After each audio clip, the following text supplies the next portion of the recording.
Papo de Porto 013, conectando pessoas e negócios, ampliando horizontes no setor portuário e comércio exterior. Patrocínio Wista Brasil, mulheres fazendo a diferença nos setores de shipping e trading. Lavanderia Johnny Washer, conveniência e qualidade perto de você.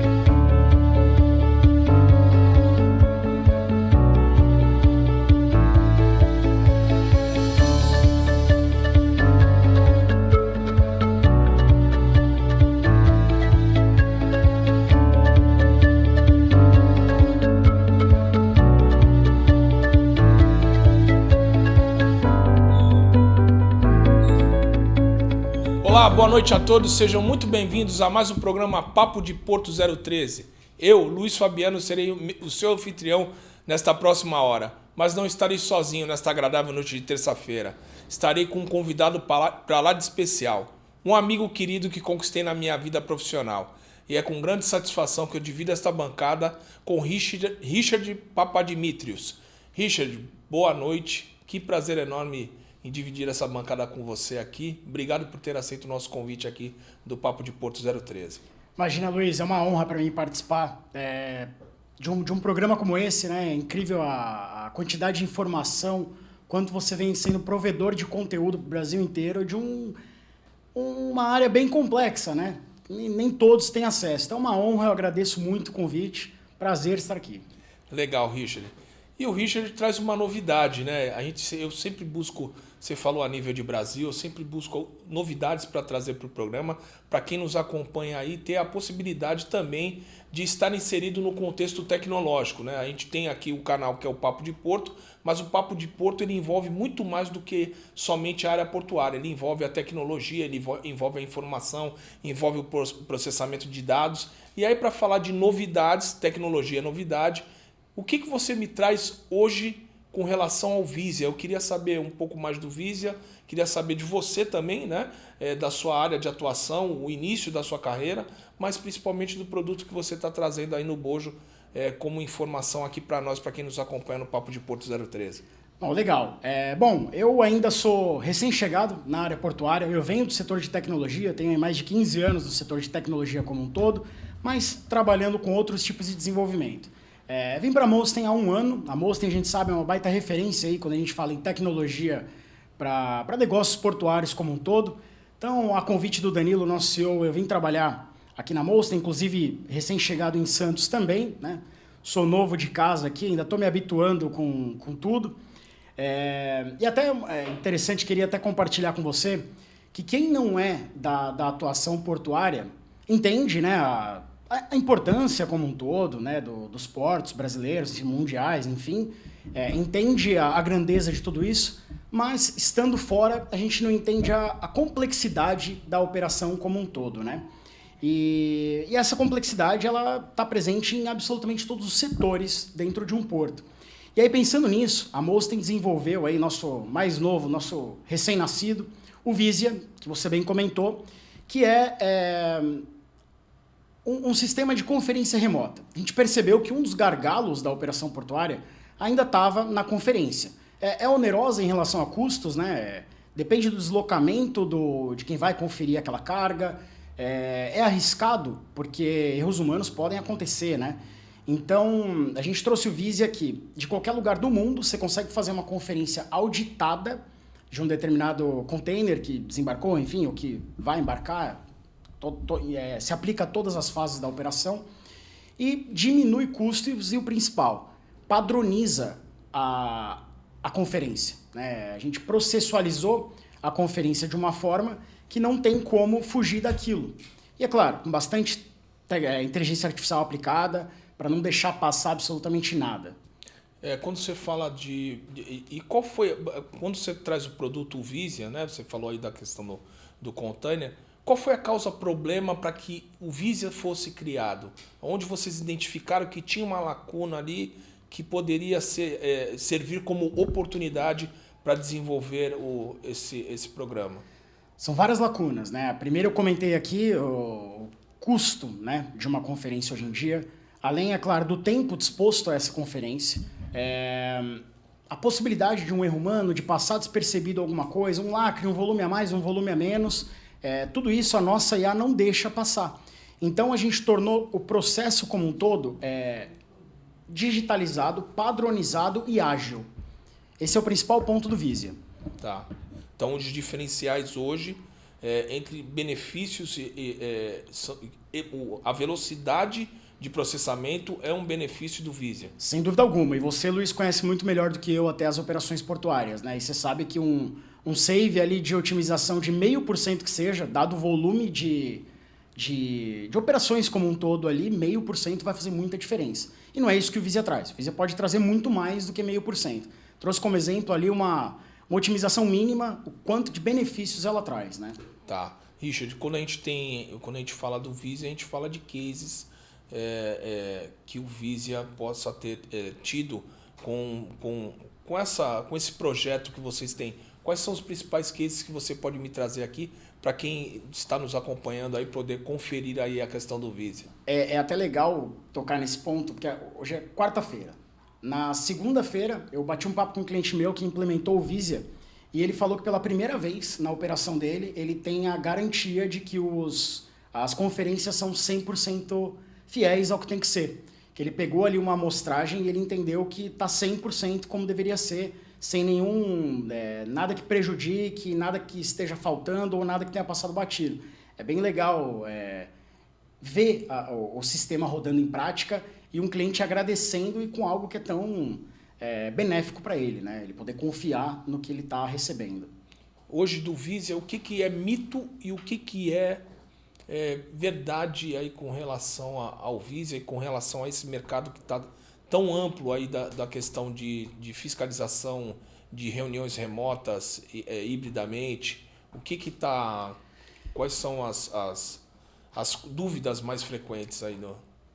Uma dúvida muito frequente é se o nosso sistema tem capacidade de enxergar volumes, por exemplo, em uma execução de contagem de volumes dentro de um container, se ele consegue enxergar quando não há padrão, né? Então tem volumes ali de vários fornecedores distintos, então uma caixa maior, uma menor, um formato diferente. Geralmente o pessoal tem essa dúvida, mas vai conseguir contabilizar? Porque a gente não vai padronizar o que é uma caixa, o que é outra coisa. Vai conseguir padronizar. Por trás do Visia, por trás do que a gente enxerga, né, na câmera, existe a nossa solução de IA, que é a Maia. E a Maia ela é muito bem treinada para reconhecer objetos dos mais distintos formatos e entregar no relatório de forma fidedigna. Claro que assim, como todas as outras inteligências artificiais, ela é treinada diariamente, constantemente, né? Então ela ainda tem bastante para evoluir, é uma máquina que aprende diariamente, mas da forma que está, ela já é capaz de identificar e diferenciar todo tipo de volume. Legal. Quando você fala de relatório, hoje o tempo de guarda desse relatório, qual o tempo estimado, né? Porque a gente tem em volumes de papel 2, 3, 5 anos, 80 anos, se movimentar o papel tem mais o prazo dobra. Quanto tempo a gente pode ter esse banco de dados aí para acessar, para poder fazer uma fiscalização, para poder fazer até uma auditoria? Olha, isso vai da demanda do cliente. Tem cliente que quer guardar esses documentos por muito tempo. O que a gente recomenda ali, no mínimo, são 5 anos, dadas algumas legislações, né? Até quando a gente trata ali de... legislação como um todo. Regulamentação, desculpa. Tá. Então, no mínimo 5 anos, mas o cliente pode deixar isso alocado por quanto tempo ele quiser. Hoje em dia, em nuvem, nem ocupa mais espaço de uma estrutura física. Então, é opcional. O cliente decide ali, cada operação tem ali a sua peculiaridade, a sua particularidade, então fica à disposição do cliente. O tempo que ele precisa. Legal. Quando a gente fala de papéis, né, de tempo, você falou de legislações, né? E aí, quais são as principais legislações, regulamentações que a gente tem hoje no Brasil voltada a esse tipo de tecnologia? A própria LGPD, né? LGPD e tal. Tá. Então, é uma legislação que se aplica. Não, tá bom. Legal. E vindo aqui para algumas situações que você tem, quando a gente fala de integração, né? Qual é a integração do Visia? Esse que é o maior detalhe, né? O que a gente tem aí de integração para o Visia que a gente pode... que ele conversa com outros programas? Hoje o Visia ele já tem uma API pronta para ser integrada com todos os sistemas legados, né, da operação. Então, todos os sistemas que já existem, porque a nossa ideia é não trocar nada, e sim melhorar os processos, né? E além dos sistemas internos legados, a gente consegue integrar com a Receita, Vigiagro, todos os órgãos que podem precisar ter acesso à informação que o Visia traz. Então, ela já está pronta para ser integrada. Tá, e quando a gente fala, aí não sei se é do teu conhecimento, a gente tem o Port Community System, que é como se fosse o poupa-tempo, né? E dentro desse sistema do Visia, ele consegue trabalhar de uma forma, você falou de velocidade, né? De uma forma veloz com todos esses órgãos anuentes ou intervenientes. Via API a gente consegue integrar com a maioria dos sistemas utilizados no mercado. Eu, particularmente, como eu disse, eu não venho desse mercado há tanto tempo, então esse sistema em si eu não tive contato com ele. Conheço o nome, enfim, mas não tive contato com ele. Mas certamente, se é algo que existe um input humano ali, a nossa API consegue alimentar esse sistema para fazer com que eles conversem. Tá. Hoje, o primeiro mercado, quando você iniciou a carreira, você trabalhava com... Incrivelmente, eu venho do marketing digital, mas fiquei ali 3 anos, na época... Hoje muito se fala de analista de tráfego e tal, na época eu era analista de SEM, que é Search Engine Marketing, né?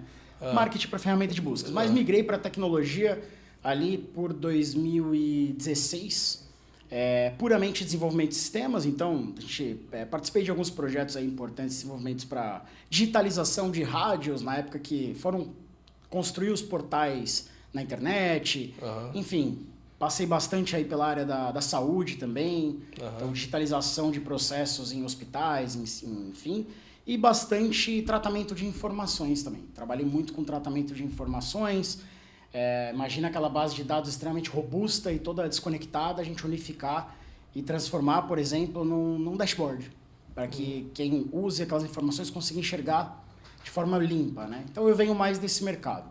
Tá. Quando a gente fala de funcionalidade, quais são as funcionalidades do Vision que são assim que você diz que essa funcionalidade ela se sobressai sobre as outras? Primeiro, a possibilidade de trabalhar ali no que a gente chama de offline first.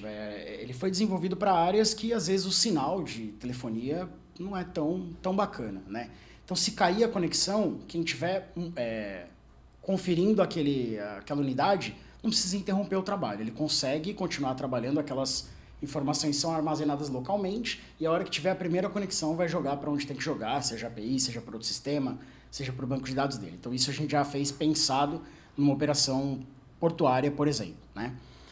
Uma outra questão que eu acho bem interessante também é a capacidade de reconhecimento de objetos como um todo, né? Essa questão que eu comentei de diferenciar volume, né? Entender a proporção daquele volume, ou de repente indo até um pouco mais longe, um lacre rompido, que de repente passou ali da visão numa conferência presencial, passou batida, a gente sabe que é de suma importância que isso esteja relatado, a gente consegue já identificar aquele lacre rompido, registrar aquilo, e aí é claro, né? Podem ter situações que levaram ao rompimento daquele lacre, pode ser algo nobre ter aberto aquilo, né? Não necessariamente seja uma fraude ou uma violação. Mas aí quem estiver participando, aí eu digo a pessoa em si, do outro lado, participando da conferência, vai ter que justificar aquilo e aquilo vai ficar salvo. Aí que entra o ponto de poder auditar depois. Imagina que houve algum problema com aquilo, né? Uma mercadoria foi subtraída, algo aconteceu. A gente sabe que aquele lacre estava rompido, houve uma justificativa. Então, na hora que forem auditar todo aquele laudo da conferência, eu ainda falo, já havia conhecimento de que esse lacre estava rompido, né? Enfim. Então, eu acho que esses 2 pontos, poder trabalhar em uma instabilidade de internet sem ter que interromper a execução, e a questão do reconhecimento de objetos como um todo, são as que eu mais gosto, assim. Tá, a questão da gente, geralmente, quando você trabalha offline, né? Que a internet teve essa latência, quando volta com força, como se fosse a energia, né? Vai dar uma overload, né? Uma sobrecarga nos equipamentos. Faltou luz, volta a luz com força e alguns equipamentos não resistem e queimam. Isso pode acontecer quando a gente tem essa questão do offline, de vocês, por exemplo, voltar um volume de informações e ir muito forte para a base de dados e essas informações não serem acolhidas na sua totalidade? Não. É assim, como qualquer tecnologia está sujeito a algo que ainda não aconteceu, pode vir a acontecer depois. Mas até hoje não tivemos nenhum episódio desse tipo. Tudo que foi registrado ali no offline temporariamente foi entregue depois para o ponto final ali da informação de forma 100% como deveria estar mesmo. Legal. Quando a gente fala de customização do Vigia, né? Como que é feita essa customização? Para que as pessoas que queiram adquirir, fazer a aquisição desse programa, como que é feito a customização, se vocês vão até o cliente, como que é feito as etapas, tempo, né, de retorno, de resposta, que é muito importante quando a gente contrata alguma coisa, algum serviço, a gente quer um tempo de resposta daquele serviço. E aí eu gostaria de saber as etapas e o tempo de resposta desse serviço que a Molsten está trabalhando. Tá. Em relação à customização, eu costumo fazer uma analogia que acho que vai explicitar bem aqui. Imagina que nós desenvolvemos um baita de um motor, assim como a indústria automotiva, né? Existem motores de um determinado fabricante rodando, por exemplo, em caminhões de várias marcas. Eu não vou falar qual aqui é a mais famosa para a gente não fazer o merchan, mas você entende o que eu quero dizer. Então imagina que a gente desenvolveu um baita de um motor completo, já com tudo acoplado, o câmbio, a tração, suspensão, tudo aquilo. A forma que eu vou envelopar, ou seja, a carroceria que eu vou aplicar, não vai mudar. Então eu consigo customizar exatamente da forma que o cliente precisar. Tem clientes que pedem outros módulos. A gente participou de uma requisição agora que conseguimos aplicar o Visia junto com o OmniKeeper, que é uma outra solução nossa que monitora, por exemplo, ergonomia. E esse cliente específico queria ergonomia do colaborador mesmo. Tá. Esse cliente precisava de uma solução que entregasse tudo isso junto. Tá. Fizemos, acoplamos. A gente já tinha, nesse caso, 2 soluções prontas. Mas quando não há, uma coisa eu te garanto. Se for tecnologia, a Molsten resolve. Que for necessário, a gente resolve. Legal. Você falou de ergonomia, me chamou a atenção. Qual o nome do programa? OmniKeeper. Também é da Molsten? Também é da Molsten, uma solução proprietária nossa. Legal, eu não sabia. Que bacana. Agora vou chegar, vou grudar lá no Luiz lá por essa solução. Acho muito bacana. É muito bacana e assim faz realmente a diferença para vários setores, né? A gente sabe que até dentro da CLT tem questões de posicionamento do colaborador, enfim, a gente consegue monitorar isso e aí a nossa IA, que é a mesma Maia que eu comentei, ela consegue já relatar o que há de errado naquele momento e o melhor, a gente consegue também capturar expressões e dar relatórios de bem-estar, de felicidade ou de um humor que não está tão bacana de cada colaborador. É até legal falar disso, só que se deixar falar disso eu vou falar por muito tempo. Não, pode falar. Aqui o programa é seu, Richard. Eu agradeço mais uma vez. Essa solução, Luiz, a gente desenvolveu pensando, na verdade, uma demanda que veio do mercado e do segmento de trade, porque a gente posicionou algumas câmeras em gôndolas de supermercado, nesse caso era uma farmácia. As câmeras posicionadas estrategicamente nas gôndolas e essa nossa leitura de expressão, de movimento e tudo mais, a gente conseguiu gerar um relatório para o fabricante de determinado produto que estava exposto naquela gôndola da impressão que as pessoas têm ao pegar aquele produto. A gente não vai ao supermercado, pega um produto, olha o preço e fala, não, vou deixar. A gente faz uma expressão, a gente se mexe, se movimenta. E aí, com base nisso, a nossa IA conseguiu tratar e relatar para o fornecedor, né, do produto o que as pessoas sentiam ao manusear, ou ao pegar, ou ao ver o preço ali daquele produto. E aí, a gente trouxe isso também para o corporativo para medir expressões, bem-estar, posicionamento de colaborador. E aí, foi a gente continua vendendo para o segmento de trade, varejo, né, enfim, mas a gente também trouxe para o corporativo e para operações portuárias que às vezes demandam ali esforços e tudo mais, também pode ser uma boa solução para evitar aí futuros processos de trabalho. É o meu principal, né? Acidente de trabalho, imagina machucar um colaborador, enfim, a gente sabe todos os poréns aí de todas as consequências de um acidente de trabalho. Quando a gente fala de tudo isso, a gente não pode fugir da questão de segurança da informação desses dados tratados. Sim. E aí quando a gente fala do Visia, quais são os sistemas, as travas de segurança para que as pessoas que possam, né, ou as empresas que queiram contratar e que queiram comprar esse produto tenham a confiabilidade na compra e na aquisição desse serviço também. Quanto a isso, Luiz, todos os nossos clientes podem ficar, e também os novos, os interessados, extremamente despreocupados, porque a Molsten, como sendo uma empresa de tecnologia, nós temos uma célula específica de cybersecurity. Então, absolutamente todas as soluções que a gente entrega passam por essa célula que faz todo tipo de teste possível, né? Teste de ataque, teste de injeções em banco de dados, tudo que é necessário para que não haja depois um ataque do inimigo, do outro lado ali, né? Então, absolutamente tudo que a gente faz na nossa estrutura, a gente tem arquitetos focados em segurança da informação que pegam esse produto final e realmente atacam como se fossem hackers mesmo para pegar alguma vulnerabilidade ali. Tá. E aí, antes de eu entregar a solução final, eu já testei absolutamente todas as possibilidades que existem até agora, né? Mas sempre há uma, assim, vamos nos antecipar aqui, Richard, sempre há aquele cidadão mal intencionado que está sempre um passo à frente. Quando está essa questão do hacker, né, um passo à frente, há um time que já fica acompanhando essa dark web, né, porque isso tudo acontece na dark web, né, essa troca de informações, quem é o melhor, porque tem muita a questão do hacker. Eu estava lendo outro dia que é uma questão que envolve vaidades, né? Envolve egos, né? Quem é o melhor, quem abriu mais portas e tal. É como se fosse o pichador, mas no formato da internet. Sim, por isso que eu até no final da minha fala falei todos os testes do que existe até hoje. Porque de fato a gente tem que sempre tentar ser o máximo, quando a gente fala em cybersecurity, ser preditivo do que pode vir, mas a maioria das vezes a gente tem que desenvolver uma solução para ir contra algo que eles desenvolveram também. São pessoas dotadas de muita inteligência que, infelizmente, às vezes usam para outras finalidades, mas é inegável de que eles são muito, muito técnicos e muito bons no que fazem, né? Se eu posso dizer isso.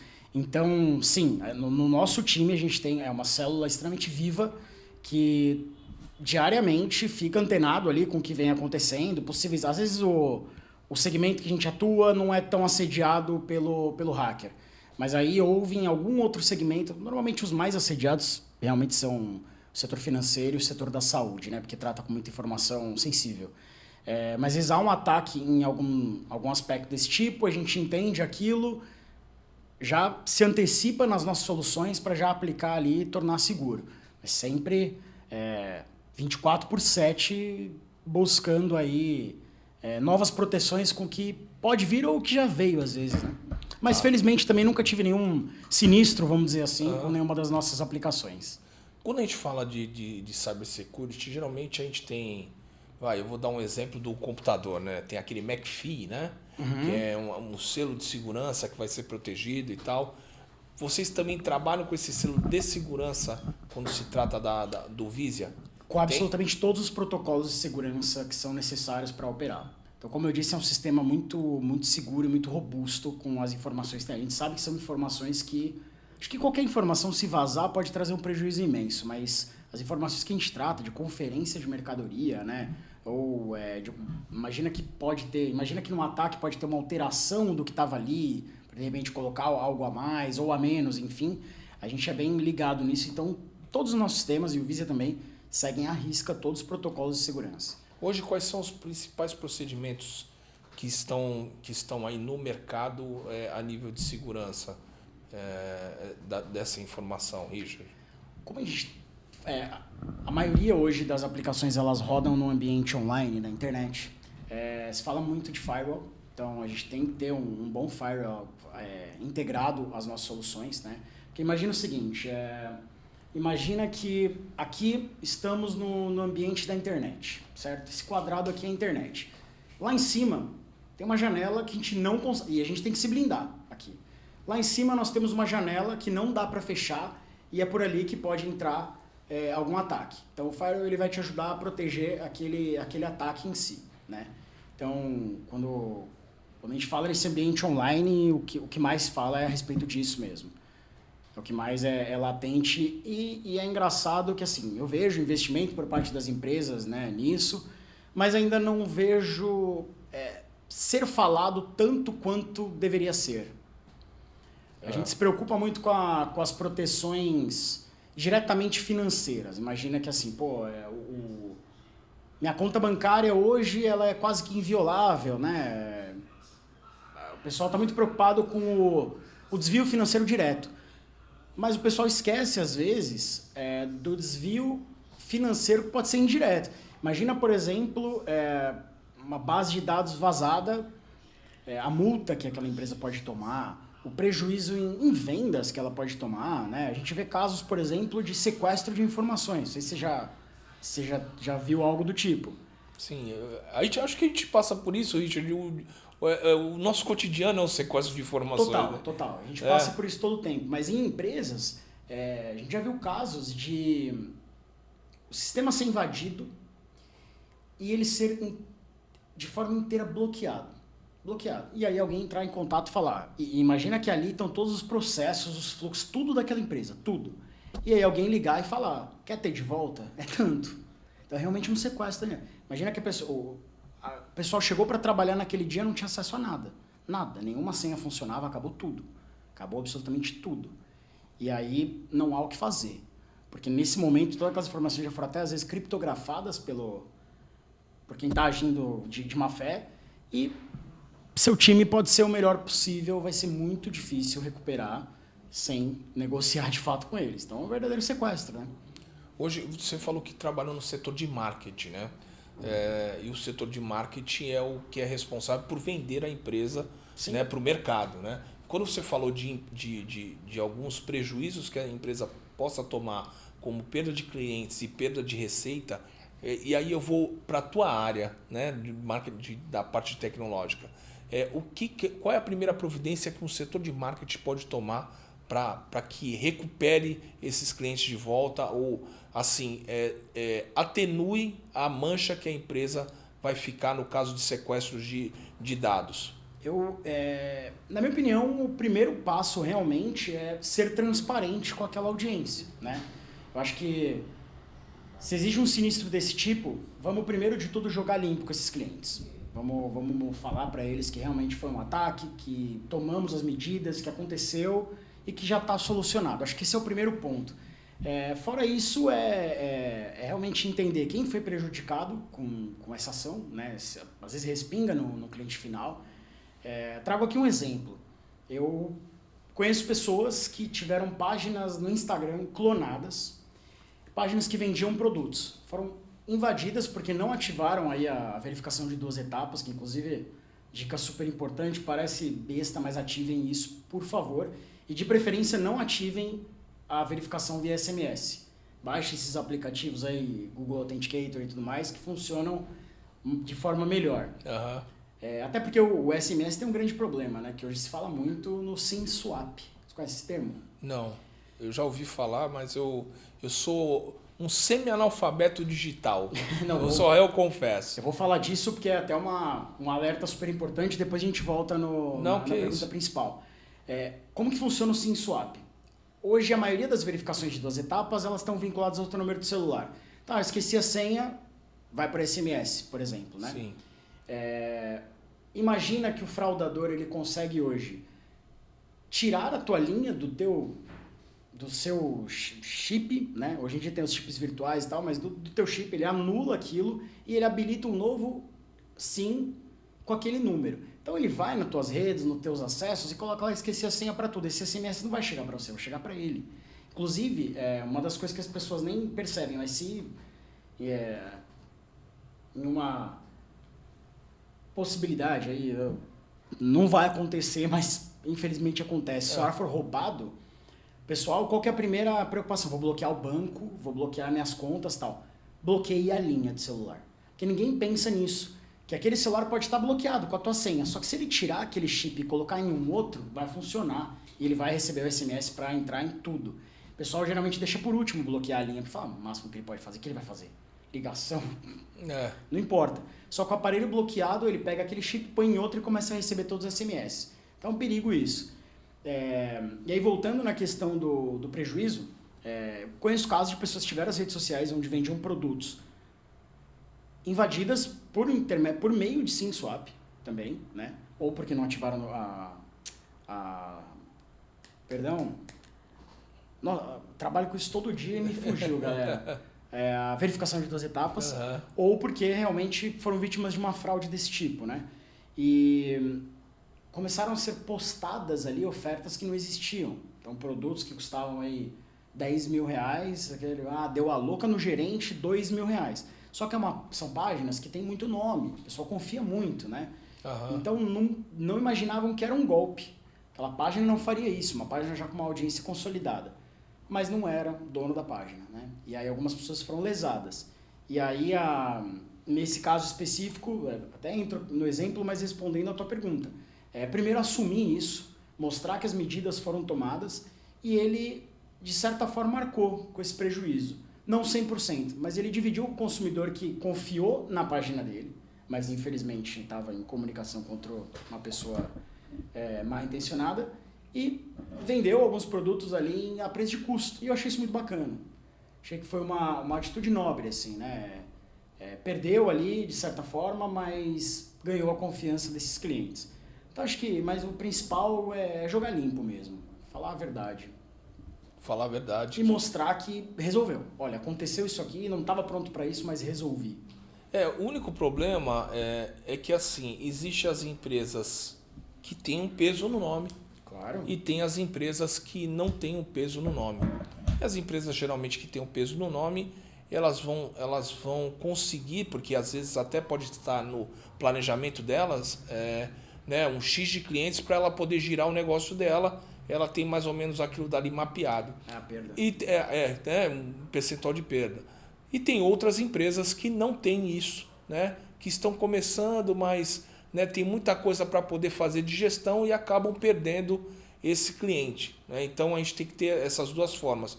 Eu estou dando esse exemplo, você falou da verificação em 2 etapas, Richard, mas eu estou dando esse exemplo porque a gente teve uma grande empresa que foi a Maersk, que foi invadida por hackers, né? E ela teve como absorver isso, lógico, porque ela é grandiosa, né? Ela tem no mundo todo, e ela trabalha com navegação, com óleo, com um avião, com tudo. Então ela teve como diluir esse prejuízo. Já uma empresa que trabalha num mercado somente de um segmento, possa ser que ela tenha um impacto maior. Por isso foi a minha pergunta para você com relação à questão do marketing, né? Eu acho que ter uma comunicação próxima ao cliente já mitiga muita coisa, né? E também outros pontos, sempre ter mais de um canal.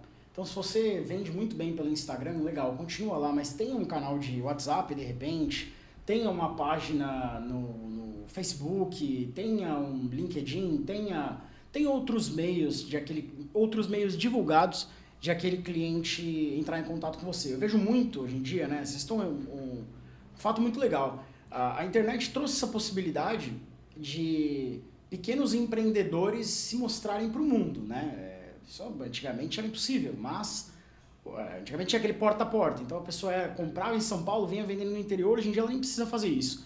Consegue vender por internet. Só que também isso demanda uma profissionalização desse empreendedor.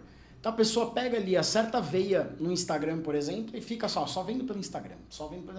Se houver um sinistro desse, de uma invasão, de um SIM swap, enfim, conseguirem acessar, os clientes não vão ter outro canal de comunicação real com aquele cliente. Então, acho que isso traz aí um conceito que não é novo, que é o Omnichannel, né? E aquele conceito também de estar onde seu cliente está. Pode ser que não seja no WhatsApp que ele vai comprar com você, talvez seja no Instagram. Mas esteja ali pelo menos, de uma forma próxima, tem um número ali oficial. Enfim, acho que isso já mitiga muita coisa de ataques desse tipo para o pequeno, para quem está começando agora. Você falou de algumas ferramentas de redes sociais importantes, o Instagram é uma ferramenta importante, né? O Facebook ele continua sendo uma ferramenta, aí uma curiosidade minha, né? Continua sendo uma ferramenta viável para uso hoje, para uso de vendas, né, no geral? Depende muito do seu target. Quando a gente pega hoje, se o target for uma população ali de uma idade um pouco mais avançada, ainda funciona muito bem. Ainda funciona muito bem. Para alguns cenários ainda funciona bem. Por exemplo, para negócios B2B, aí os marqueteiros podem até me xingar muito e talvez alguém tenha uma estratégia muito boa que funcione, mas eu não acho que funciona tanto para negócio B2B. Eu prefiro apostar no LinkedIn. Mas, indo no caminho contrário, eu tinha essa mesma impressão do Instagram e hoje já vejo ao contrário. Acho que o Instagram já se tornou uma ferramenta de vendas aí para qualquer cenário. Mas respondendo a sua pergunta, dependendo do target, sim, ainda funciona. E deixa uma pergunta aqui que eu coloquei aqui, minha, né, particular. Com relação a público, qual o segmento que você vê de mais valor no Vizia? Quem mais se beneficia?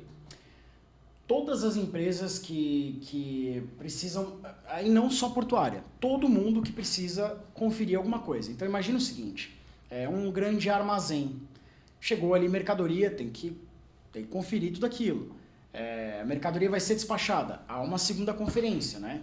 A gente, às vezes até numa mecânica ali de cross-docking, tem que ter uma conferência, porque se alguém na ponta final alegar que faltou alguma coisa e tal, tem que ter ali os checkpoints, né, de conferência.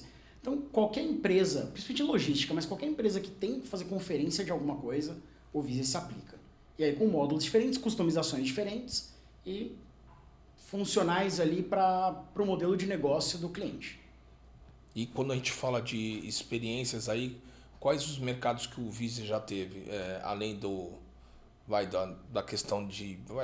você deu o exemplo no início da nossa conversa do container, mas aí, falando do vasto mercado que a gente tem, saúde, segurança, o que você tem aí que o Vizia possa entrar para poder ainda mais colaborar aí para agilizar todo o processo? Além das operações portuárias, a gente já tem ele implementado também em operações logísticas, né? E não empresas de logística de fato, mas a gente tem um cliente, você até conhece, que é um distribuidor de autopeças grande e ele recebe muita mercadoria importada. E ele precisa fazer a conferência de tudo isso. Ele não trabalha com container, ele trabalha paletizado. E o Vizia está funcionando para ele. Tá legal. Com outra aplicação de IA nossa também, que se quiser eu te conto depois. Não, pode falar agora, eu dá um spoiler, por Isso favor. é sensacional também. A gente desenvolveu com a Maia também uma aplicação que consegue definir de forma preditiva aonde o pallet ou o container também, porque dá para aplicar em operação portuária também, deve ser armazenado. Então, trazendo exemplo desse cliente, ele tem uma determinada mercadoria lá que ele trabalha sempre com estoque muito próximo do mínimo, mas o fornecedor dele, que não é no Brasil, demora 90 dias para entregar.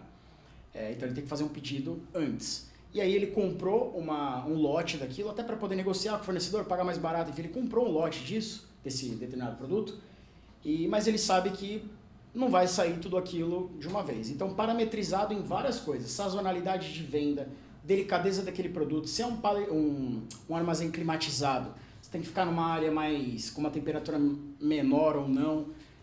Todos os parâmetros que envolvem a armazenagem são levados em conta e a nossa IA, de forma muito rápida, a hora que chega aquele pallet, ele faz a leitura daquele código, um QR Code, e a gente já sabe o que tem ali dentro, ele define aonde tem que ser armazenado. Então, rua A, posição 12.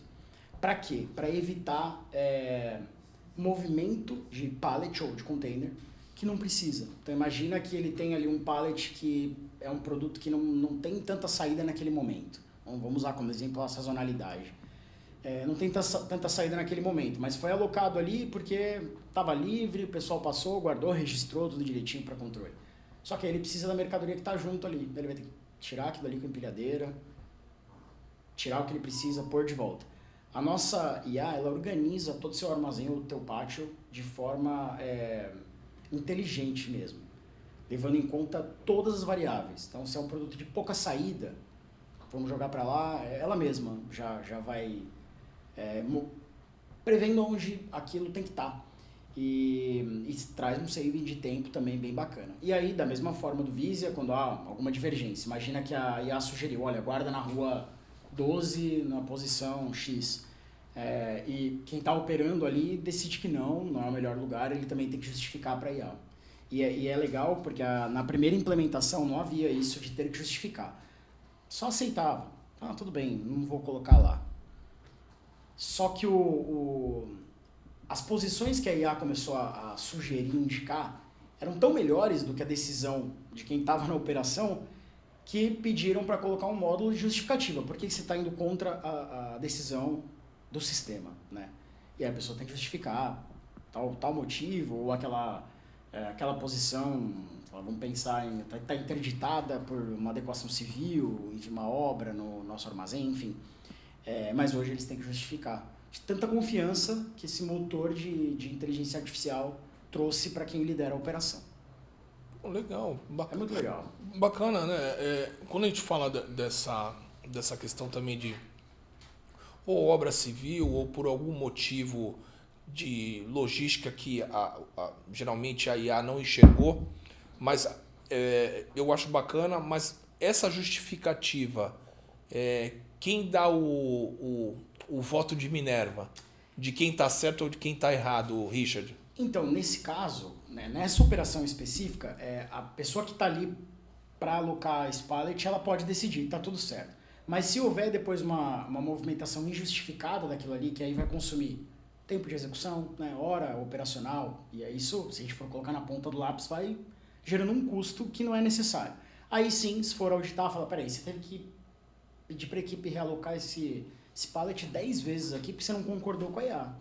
Então é uma questão assim, quando a gente fala em tecnologia, e aí no Porto é bem assim também, a gente tem uma barreira forte, que é a cultura das pessoas. As pessoas têm receio do novo, né? A gente chega com uma solução, às vezes, que fala, nossa, isso é incrível, mas não sei, será que vai? Será que não vai? Essa questão que eu comentei no começo sobre o Visia, de não identificar volumes diferentes, né?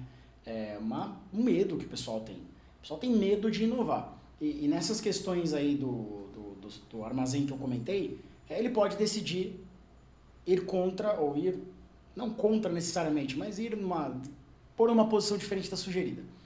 Tá tudo bem, mas se aquilo ali trouxer um retrabalho, em algum momento ele for questionado, aí ele vai ter que explicar realmente o porquê, aí supervisão, enfim, diretoria, aí escala-se, né? Uhum. Mas no geral, assim, o pessoal tá, em alguns cenários, começando a confiar um pouco mais. Eu, por exemplo, sou heavy user de inteligência. Eu acho que para tudo na minha vida. Eu uso, acho que não consigo pensar em nada, tirando as coisas físicas que a gente tem que fazer e tal. Mas de resto, eu automatizei grande parte da minha vida e com isso, o que eu ganhei? Tempo. Tempo para pensar de forma estratégica, tempo para pensar de forma gerencial, né? A gente tem nosso time, enfim, comercial como um todo, a gente precisa escalar.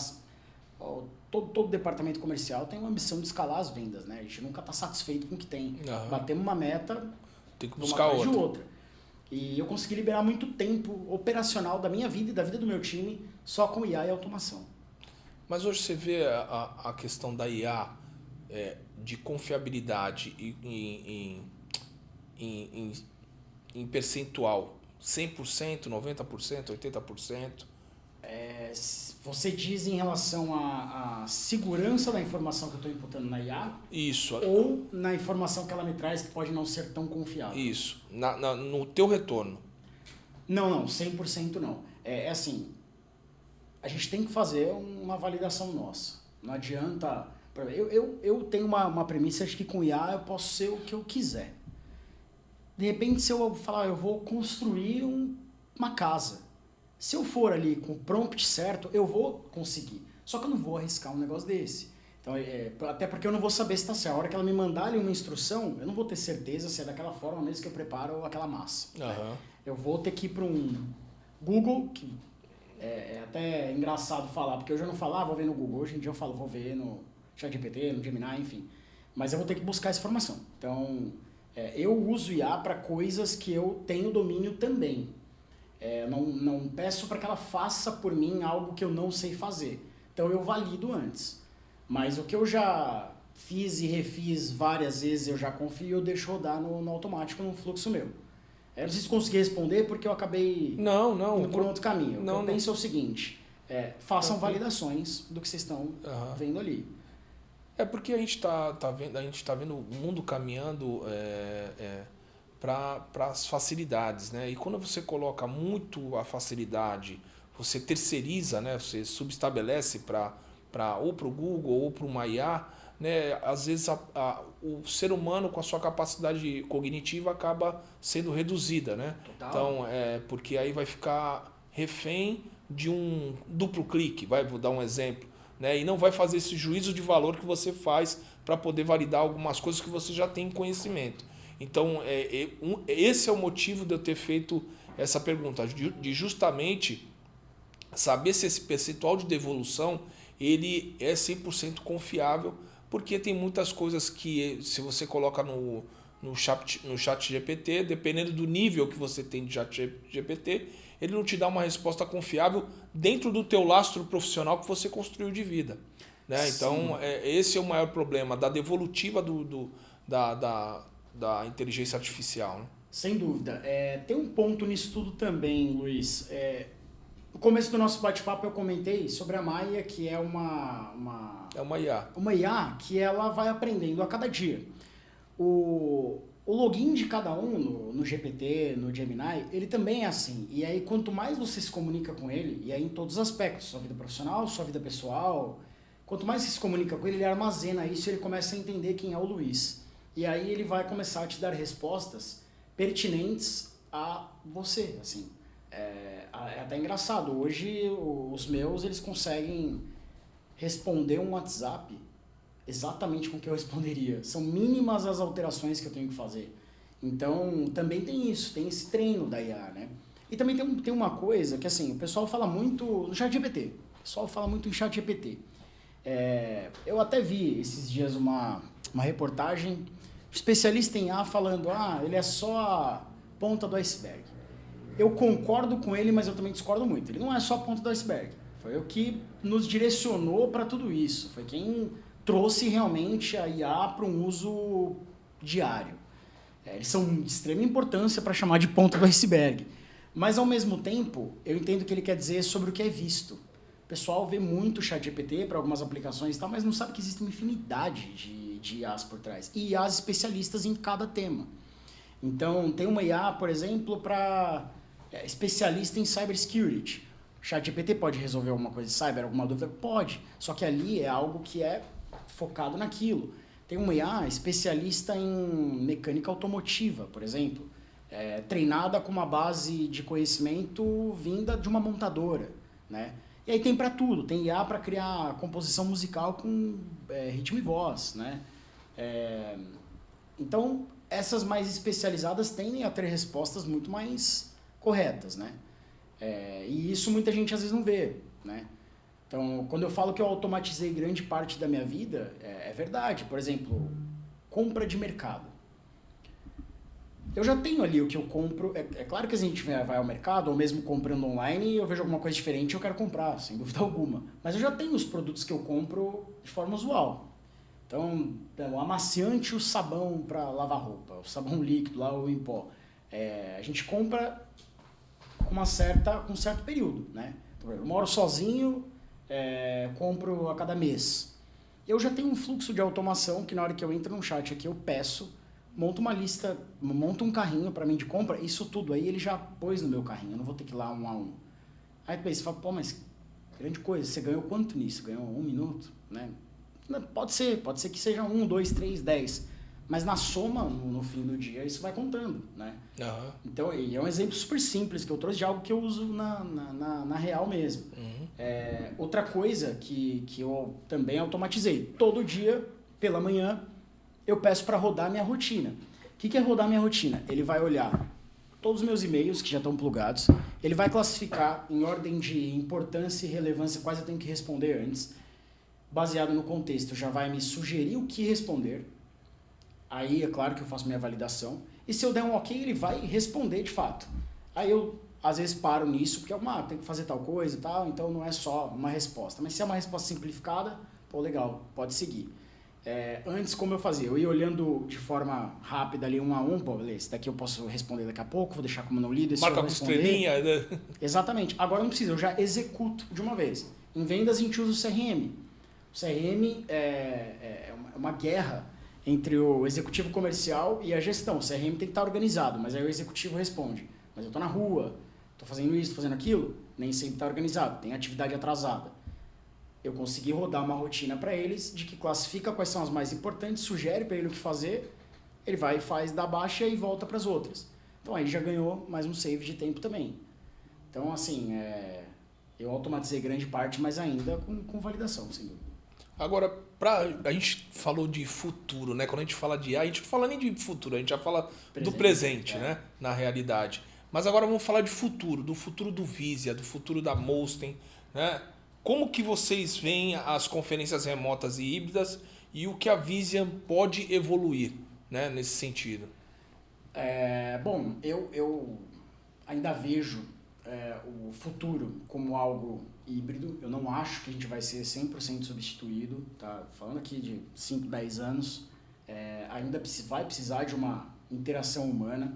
Então, acho que o Vizia em si, a gente já tem algumas coisas que a gente está já mapeando e já implementando. Então, é o que você falou, não dá para chamar tanto de futuro, é presente. Mas, por exemplo, volume danificado, o próprio container, às vezes, sofreu uma queda lá, amassou, trazendo a operação portuária, né, como exemplo, amassou e aí aquilo passou despercebido, ele também vai registrar que aquele container está amassado, cruzar com alguma viagem anterior que ele não estava amassado, porque isso pode trazer uma avaria para o produto que está lá.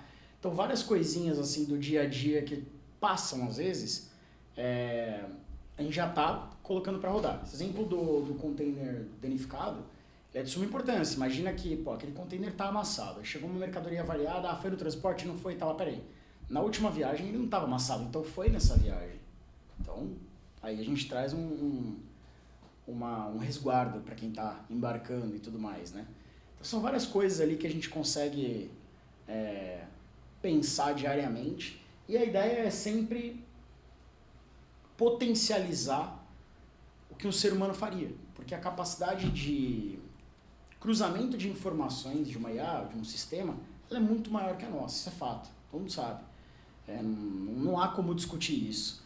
Então, tudo que um ser humano poderia fazer, a gente consegue fazer de uma forma mais rápida e mais ágil. Identificar uma avaria num container, o ser humano faz, mas sempre ele vai olhar para aquilo, ele vai entender, vai lembrar daqui na outra não estava, enfim.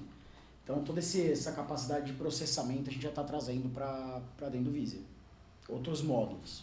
Legal. Richard, a gente... uma hora passa muito rápido, não é?